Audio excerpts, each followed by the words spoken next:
Ce village d'environ 250 âmes qui surplombe un des bras du Solimões se nomme Missão, mission en français.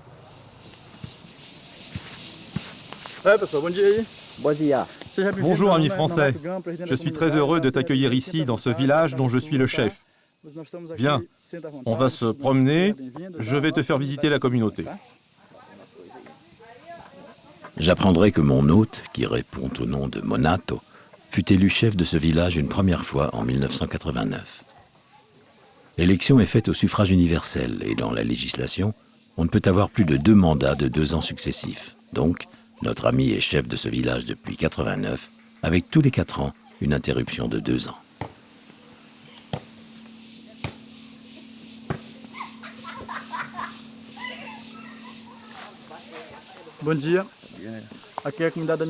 Tu vois, on fait aussi un peu d'artisanat. Notre village n'est pas très grand. 52 familles vivent ici, cela représente à ce jour 256 personnes. Nous vivons essentiellement de la production agricole, c'est-à-dire du manioc, du cacao, de la banane, du palmier pinot, de la châtaigne, etc. Beaucoup utilisent aussi les ressources du fleuve, comme la pêche par exemple. Mais c'est essentiellement pour leur consommation personnelle. Dans ce village, il n'y a que des cultivateurs. Un petit village sympathique, mais en manque de tout. Pas d'électricité par exemple, ou très peu. Seul un groupe électrogène fournit un peu de courant de 18h à 22h. Pas de système de santé non plus dans ce village. Tout au plus un petit dispensaire qui fournit quelques médicaments de base. Beaucoup de villages en Amazonie sont déficients à ce niveau. Et c'est pour cette raison que l'État a fait construire ce somptueux bateau.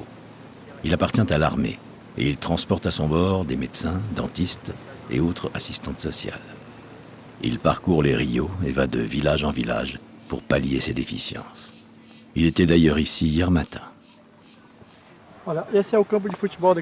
C'est un jour spécial aujourd'hui, car nous affrontons la communauté indienne de Baré Rabat. Ce match compte pour le championnat officiel de la province. Nous avons un peu d'avance pour la prochaine sélection, mais rien n'est encore joué.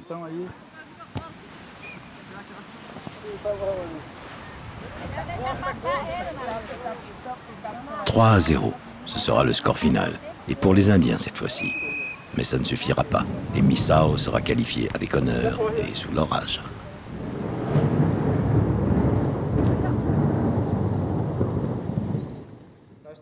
Le lendemain, j'ai rendez-vous sur l'aéroport de Tefé, d'où je dois être acheminé par avion-taxi vers Fonte-Boa, une ville située à quelques 180 km en amont.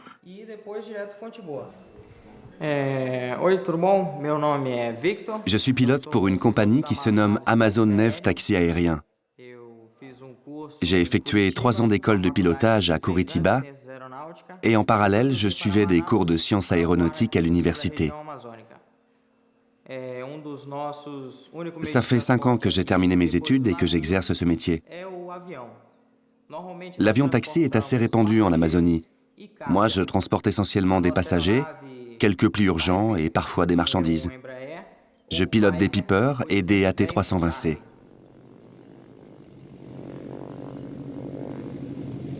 Il nous faudra environ 50 minutes de vol pour rejoindre Fonte-Boa. L'orage est proche et nous décollons sous la pluie. Victor m'avait expliqué que le problème essentiel de la navigation aérienne ici était la météo, que l'on ne peut prévoir qu'1 heure à l'avance.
Nous atterrissons également sous la pluie, et battante celle-là.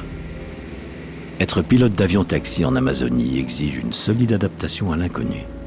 Voilà 5 ans que Victor, à peine 30 ans, défie les imprévus au-dessus d'un territoire grand comme 8 fois la France et encore peuplé de tribus amérindiennes, parfois réfractaires à tout contact avec la civilisation.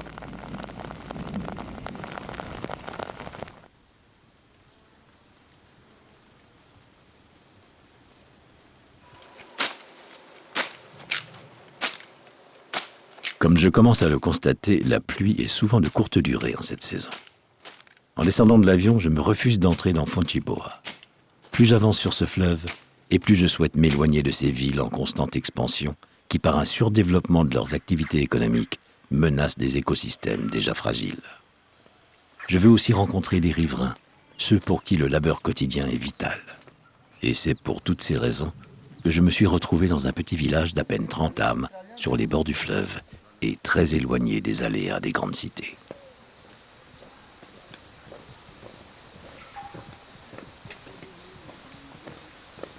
Je sympathise avec Francis, un pêcheur, qui vit avec toute sa famille dans une baraque flottante.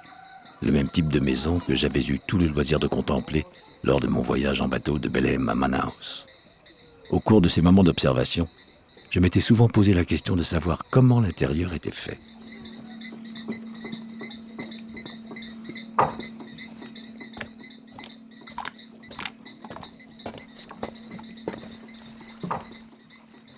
Ma curiosité sera satisfaite car Francis m'invite à pénétrer dans l'intimité de sa demeure.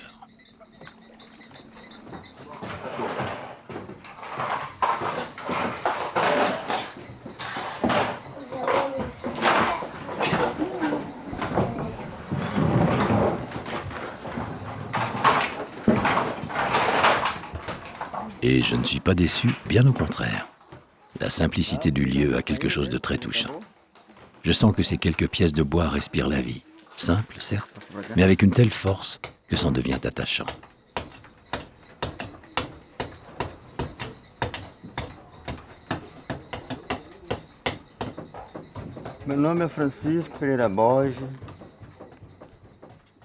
Cela fait 6 ans que je pratique la pêche.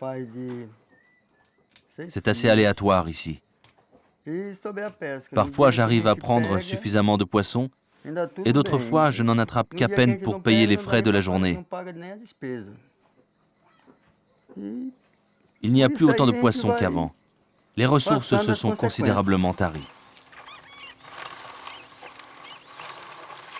Une vie assez dure, car si Francis pêche un poisson de 6 kilos, il le vendra environ 6 € sur le marché. Mais c'est rare aujourd'hui, et ses frais journaliers s'élèvent à 2 € en comptant l'essence. Pas toujours facile d'y arriver.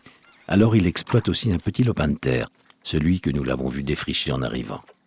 En s'improvisant cultivateur, il assure le couvert de son épouse et de ses 3 enfants.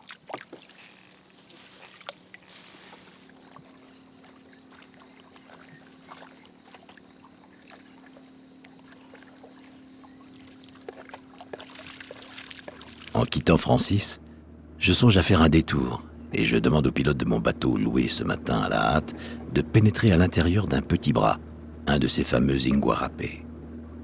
J'espère entreapercevoir l'étonnante richesse de la faune dont certains m'ont tant parlé. Essayer de surprendre un anaconda ou n'importe quel reptile qui habite les eaux et les berges de ce lieu. Un endroit magnifique qui me ramène à l'esprit et dans une certaine provocation, les propos d'un célèbre présentateur d'émissions de télévision écolo et aventurier. Je cite : « Quand la nature est à ce point si généreuse, une seule chose s'impose à notre esprit, le silence. »